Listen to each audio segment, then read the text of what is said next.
지체문은 10세기 말에서 11세기 초에 활동했던 고려의 무장입니다.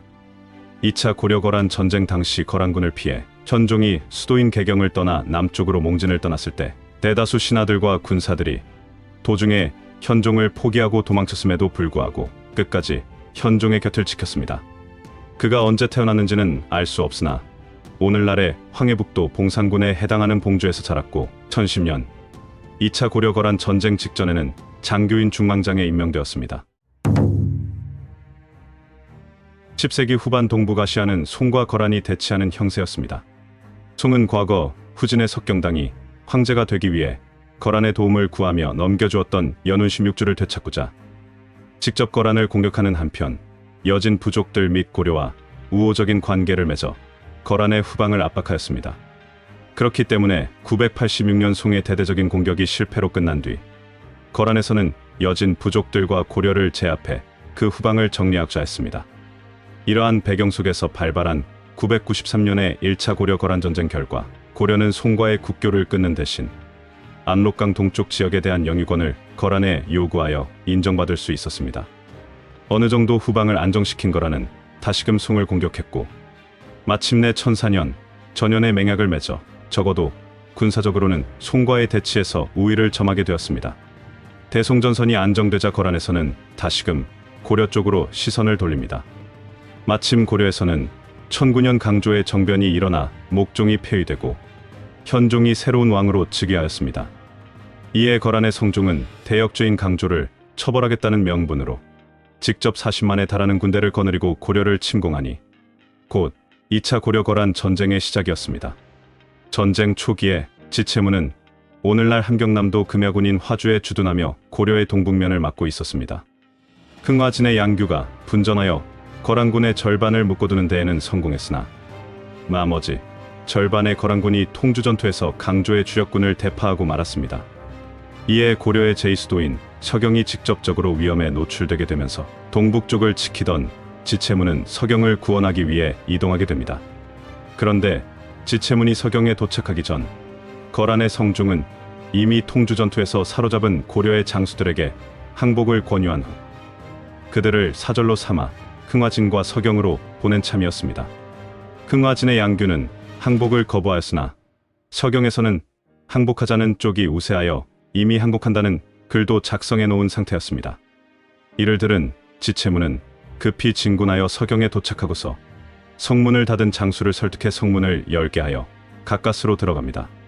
그는 항복하지 말자고 서경의 지휘부를 설득해 보았으나 따르지 않자 몰래 성 밖으로 나가 거란 군영을 급습하여 항복한다는 글을 불태워버렸습니다. 당시 서경 내부의 여론은 겨우 장수 하나만 지체문에 합류할 정도로 거란에 항복하는 쪽으로 기울어져 있었으나 지체문의 적극적인 대처로 인해 최소한 거란군이 서경에 무혈 입성하는 최악의 사태를 피할 수 있었습니다. 곧 동북면에서 지원군을 거느리고 온 탁사정과 함께 지체문은 서경을 장악하였고 거란군에 맞설 준비를 할 수 있었습니다. 본격적인 서경 전투는 거란의 성종이 개성유수로 임명한 마보우와 그 호위병들이 서경에 도착하면서 시작되었습니다. 먼저 기병 200명이 서경 북문에 이르러 다시금 항복을 권유하자 탁사정과 지체문은 날쌘 기병들을 거느리고 출격하여 100여 명을 베고 나머지는 모두 포로로 잡는 전과를 거두었습니다. 다음으로 거란 장수 을름이 기병 1000명으로 마보우를 호위하며 도착하니 이번에도 지체문이 선봉이 되어 을름을 격파하였습니다.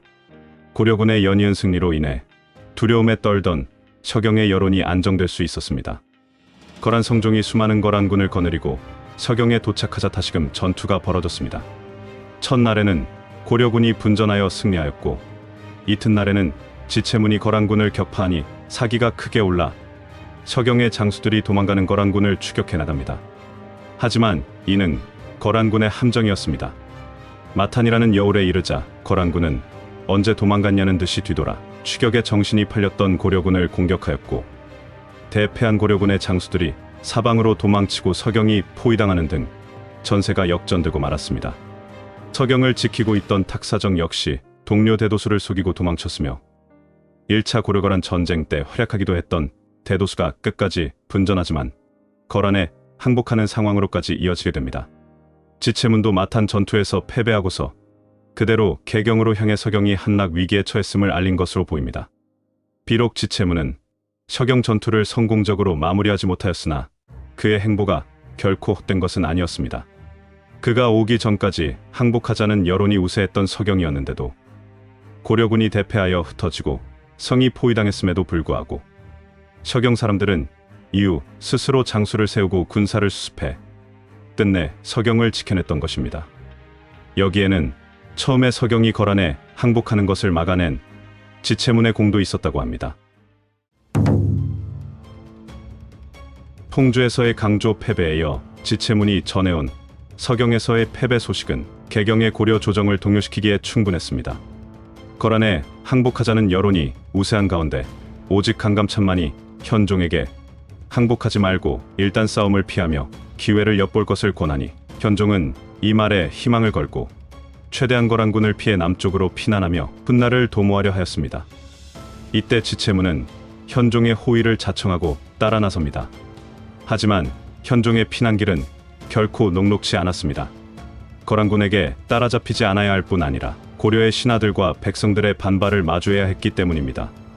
지체문이 도착하기 전에 그와 마찬가지로 서경 전투에 참전했던 장수들이 현종의 호종을 자청했었으나 정작 현종이 피난을 나설 때 그들의 모습은 보이지 않았습니다. 개경을 나선 현종의 행렬이 지금의 경기도 파주시인 적성현에 이르렀을 때 왕을 맞이해야 할 역졸들이 도리어 왕에게 활을 겨누었습니다. 지금의 경기도 양주시인 창화현에서는 강조의 정변에 참여했었던 장수와 공진이 군대를 돌려 최충순 등의 신하들을 잡으러 온다는 선동이 일자 두 왕후와 지체문을 비롯한 몇 명만 남고 다른 신하들은 다 도망쳐버립니다. 현종이 이처럼 신하들의 배신과 백성들의 반발을 겪었던 이유는 그가 강조의 정변으로 왕위에 올랐기 때문이었습니다. 자연히 고려의 신하들과 백성들 사이에서는 현종의 정통성에 의구심을 가지기 쉬웠으며 현종을 버리고 도망가는 자들부터 대놓고 적대하는 자들까지 나타났던 것입니다. 이에 지체문은 정말 하공진의 군대인지 진위 여부를 밝히기 위해 다녀오려 했지만 현종은 허락하지 않았습니다. 지체문은 현종 곁에 그나마 남아있는 몇 안 되는 신하였기 때문입니다. 하지만 지체문은 현종을 버리지 않겠다고 맹세하고 길을 떠났고 다행히 하공진을 만나 선동이 사실이 아님을 확인하고 그를 데리고 현종에게 돌아감으로써 그 맹세를 지켰습니다. 현종의 행렬이 지금의 경기도 광주를 지날 즈음 거란군은 현종이 떠난 개경에 입성하여 궁궐과 민가를 모두 불태워버립니다. 이때 현종 일행은 두 왕후와 헤어져 그 행방이 묘연하였는데 심지어 현덕왕후는 임신 중이었기 때문에 현종의 마음은 타들어갔습니다. 왕명을 받은 지체문은 곧 두 왕후를 찾아 현종의 근심을 덜어주었습니다. 현재의 충청남도 공주를 통과하며 현종 일행은 공주절도사 김은부의 환대를 받았습니다. 개경을 떠나고 나서 사실상 처음으로 만나는 우호적인 대접이었습니다. 이때의 은공을 인정받아 김은부는 훗날 현종의 장인이 됩니다. 하지만 공주를 지나 전라도 전주에 이르렀을 때는 전주절도사 조용겸이 관복이 아니라 평상복을 입은 채로 현종 일행을 맞이하였습니다. 왕을 맞이하는 신하로서는 무례한 태도였습니다. 더구나 조용겸은 현종을 잡아 전주에 머무르게 해서 위세를 부려보려는 욕심을 갖고 있었습니다. 분위기가 심상치 않음을 느낀 현종 일행은 전주가 옛 투백제의 수도임을 들어 외곽에 머물렀고 조용겸 일당에 의해 압박당했지만 지체문의 활약으로 위기를 넘기며 전주를 통과하게 됩니다. 그렇게 전주를 떠난 현종 일행이 전라도 나주에 도착한 뒤 얼마 지나지 않아 지체문은 한 무리가 다가오는 것을 보았습니다.